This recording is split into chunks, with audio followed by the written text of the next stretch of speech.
Shalom, selamat pagi semua rekan-rekan sekerja Allah, semua saudara-saudari sekalian. Kita ketemu lagi di dalam renungan episode family.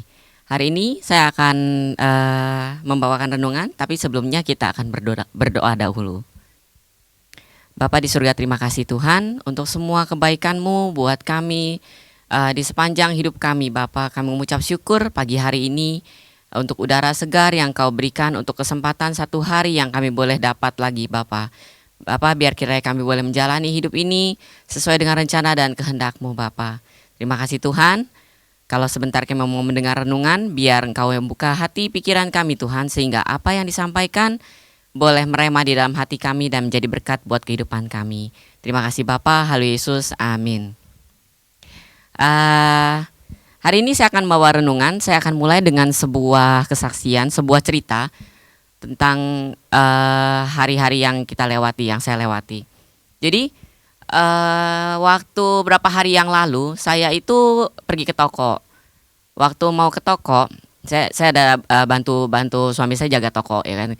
Waktu saya lagi di jalan mau ke toko, itu hujan terus langitnya mendung, hujan lah judulnya gitu kan.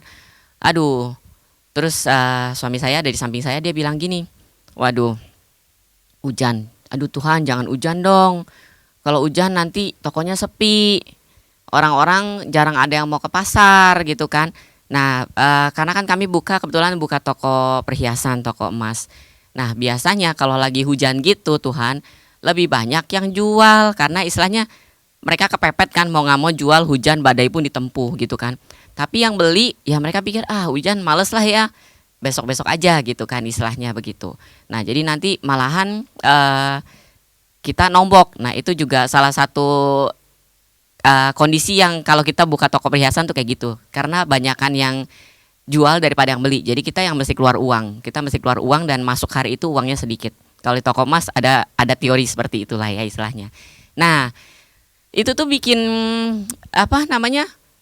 kita tuh jadi jiper ya istilahnya ya, jadi takut gitu loh istilahnya, jadi khawatir gitu loh istilahnya.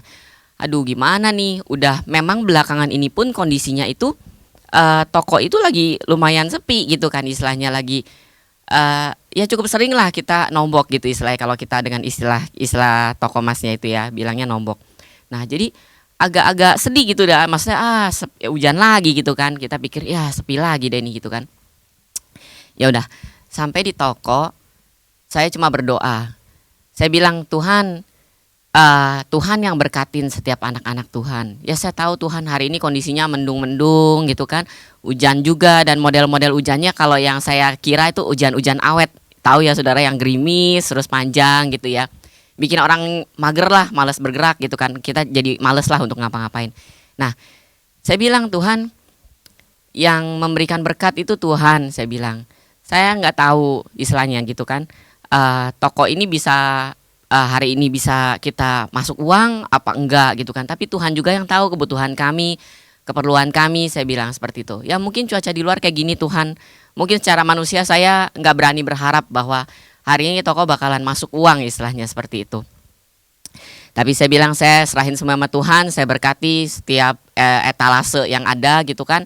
Habis itu ya udah, sampai jam 11 saudara, 11 siang itu yang jual udah banyak, tapi belum ada satu orang pun yang beli. Terus saya bilang sama karyawan, ini belum pecah telur nih, saya bilang gitu. Belum Ci, dia bilang gitu. Waduh, saya bilang sepi amat ya, saya bilang. Benar-benar sepi banget pasar waktu itu. Jadi orang yang mampir ke toko pun sedikit gitu kan istilahnya. Ya saya khawatir tuh. Saya itu orangnya paling gampang khawatir. Tapi saya belajar deh pokoknya. Itu benar-benar pergumulan saya dari hari ke hari untuk supaya saya tuh nggak khawatir. Terus saya cuma duduk di sana. Saya dalam hati sambil main handphone saya berdoa. Tuhan, saya bilang, saya nggak mau dikuasai sama kekhawatiran saya bilang gitu kan. Saya mau menang dari kekhawatiran saya. Pokoknya saya nggak mau pusing Tuhan, ini toko mau bagaimana, saya bilang gitu kan. Secara teori, secara apa yang saya bisa lihat, memang hari ini nggak mungkin untuk bisa nggak nombok, saya bilang gitu. Ya udah, jam 12 itu benar-benar biasa tuh kalau jam 12 saya tuh mesti cek itu kita jual udah berapa, masuk udah berapa. Saya tuh males banget. Soalnya yang kita lihat itu aja, itu tuh jelas gitu. Nggak usah saya cek, udah tahu pasti lebih banyak yang jual daripada yang masuk gitu kan. Terus akhirnya saya biarinin, saya biarinin. Terus jam berapa ya? Sekitar jam 2 apa jam 1 baru saya dengan itu juga karena suami saya bilang dari rumah dia WA, dia bilang udah hari ini gimana, dia bilang gitu kan. Saya bilang aduh saya belum cek, saya bilang gitu kan. Sepi, saya bilang gitu kan. Terus suami saya bilang ya udah nggak apa-apa, pokoknya dicek aja. Ya udah akhirnya saya cek tuh, cek, eh puji Tuhan masih nombok. Masih nombok. Ya udah saya bilang nombok ya sekian, saya bilang perkiraannya. Ya udah. Terus lewat tuh sore jam 1 lewat dari jam 1 tuh. Nah, toko mulai rame, Saudara. Rame banget. Biasanya teori lagi-lagi saya ngomong teori kebiasaan itu justru pagi yang rame, Saudara. Pagi rame, nanti sore itu banyak yang jual, pagi itu banyak yang beli. Ya, sore itu banyak yang jual. Hari itu kebalik. Justru pagi itu banyak yang jual. Nah, sore itu justru banyak yang beli dan rame deh. Pokoknya sampai rame. Biasa saya di toko itu cuma suka ongkang kaki duduk ngawasin karyawan. Nah hari itu tuh sampai saya juga mesti ikut ngelayanin gitu kan. Ya udah, saya terus sampai jam 3 seharusnya saya ngitung lagi. Itu saya nggak bisa ngitung karena masih rame. Saya bilang lagi sama suami saya WA, saya belum bisa ngitung nih, soalnya lagi rame banget, saya bilang tokonya. Akhirnya jam 3 kurang seperempat lah kalau nggak salah, baru saya bisa ngitung lagi dan hebatnya itu surplus. Saya juga wow, kaget gitu kan. Saya tuh bener-bener nggak nyangka gitu itu bakalan surplus hari itu gitu kan. Ya surplusnya nggak banyak tapi judulnya surplus, Saudara, dengan kondisi yang sepi banget sepanjang pagi setengah hari itu bener-bener sepi banget gitu. Saya bener-bener nggak berani berharap banyak. Tapi saya juga pada hari itu saya benar-benar belajar untuk tidak khawatir akan toko gitu kan. Teori ada, Saudara. Pokoknya secara teori hari itu benar jauh dari kemungkinan untuk masuk uang gitu kan. Nah tapi ternyata sampai akhir tutup toko masih surplus, walaupun nggak banyak tapi judulnya surplus, Saudara. Nah, ada lagi sekali suami saya siang-siang WA bilang, aduh saya pusing katanya. Hari ini pagi-pagi udah ada yang jual 20 juta, dia bilang gitu. Ini dana dari mana, dia bilang gitu kan. Akhirnya ya singkat cerita dia bisa dapat dana. Terus sorenya pas dia pulang saya tanya, gimana hari ini? Terus dia bilang, oh minus, tapi minusnya cuma sedikit banget. Saya pikir tuh minusnya bisa sampai berapa puluh gitu kan. Karena pagi aja udah ada yang jual satu orang itu 20 juta gitu. Saya pikir wah udah deh. Kayaknya pulang suami saya mukanya bakal ditekuk capek-capek gitu lah. Karena dia biasa suka gitu ya. Kalau misalnya capek mumet dia suka agak kelihatannya pulang agak stres gitu. Agak-agak capek, bukan stres sih, agak capek. Tapi ternyata enggak gitu. Terus saya bilang wow puji Tuhan cuma nombok sekian, saya bilang gitu, cuma minus sekian. Dia bilang iya yang beli tetap banyak gitu. Jadi istilahnya kita benar-benar nggak sampai hancur-hancuran hari itu. Nah, Saudara, lewat 2 kesaksian ini, saya mau bawa sebuah judul dalam renungan saya. Judulnya adalah teori kemustahilan. Kenapa saya ambil judul teori kemustahilan? Karena itu, Saudara, kita sebagai manusia seringkali kita memetakan pikiran kita, mengotakkan pikiran kita dengan apa yang selama ini kita simpulkan sendiri. Ya, jadi kalau misalnya kita lihat langit mendung, kita akan bilang itu pasti mau hujan, ya kan? Atau kita bilang anginnya kenceng gitu kan, wah benar-benar nih nanti bakalan hujan badai atau gimana. Pokoknya kita bisa memetakan sesuatu dengan karena kita dikasih hikmat, dikasih pikiran ya sama Tuhan ya, maksudnya. Oh kalau begini, begini. Karena kita cerdas kan, manusia adalah makhluk yang cerdas. Jadi kita bisa mengambil sebuah kesimpulan. Nah tapi terkadang kesimpulan-kesimpulan yang kita buat itu membuat kita itu tidak melihat bahwa Tuhan bisa bekerja lebih atau berbeda dari apa yang kita lihat itu gitu kan, dari teori-teori yang kita buat gitu. Nah begitu juga dengan kita. Jadi seperti saya membuat sebuah asumsi, membuat sebuah teori bahwa hari ini saya tokonya nggak bakalan bisa surplus, atau pagi-pagi kita udah menjual segitu banyak, kayaknya sore itu bisa nombok banyak banget gitu. Tapi ternyata Tuhan buat itu berbeda gitu loh. Nah itu hal yang lumrah, Saudara, sebenarnya. Karena apa? Karena kita manusia yang berpikir, memakai logika kita secara logika. Tapi kita harus ingat bahwa kita itu punya Tuhan dan logika itu tidak selalu berlaku buat Tuhan. Ya, jadi Tuhan bisa membuat teori-teori kemustahilan yang Dia mau supaya kita itu sadar bahwa lepas dari kesanggupan kita, lepas dari apa yang kita lakukan, kita pikirkan, Tuhan tuh bisa berperkara lebih.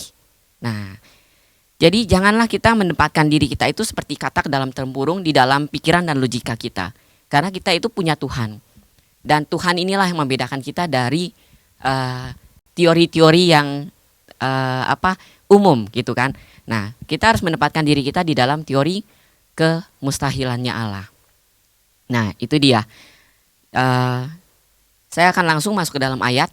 Saya menyukai ayat dari Amsal 3 ayat 5 sampai 8. Saya bacakan ya. Percayalah kepada Tuhan dengan segenap hatimu dan janganlah bersandar kepada pengertianmu sendiri. Dari sini kita bisa belajar bahwa kita jangan suka mengambil kesimpulan sendiri ya saudara. Percayalah sama Tuhan, bersandarlah sama Tuhan. Jangan kita bersandar sama kemampuan, kecerdasan kita sendiri. Kemudian ayat berikutnya, akuilah dia di dalam segala lakumu, maka ia akan meluruskan jalanmu. Sertakan Tuhan saudara dalam setiap keputusan yang kita ambil. Jadi jangan kita pikir, kita bisa, kita tahu, selalu seperti itu. Terus kita mengambil, kalau begini ya begini aja. Tapi selalu sertakan Tuhan di dalam setiap keputusan apapun yang kita ambil. Terus lanjut, janganlah kamu menganggap dirimu sendiri bijak, takutlah akan Tuhan dan jauhilah kejahatan. Saudara, kadang-kadang kita suka pakai cara-cara yang agak-agak tricky-tricky dikit ya saudara ya. Kita pikir, ini nggak terlalu dosa lah ya, nggak salah lah ya istilahnya. Masih gray area istilahnya. Ya boleh dibilang benar, boleh dibilang salah, tergantung gimana sudut pandang kita. Kita suka pakai cara-cara yang kayak gitu. Jangan saudara, jangan kita melakukan hal-hal yang bertentangan dengan kehendak Tuhan.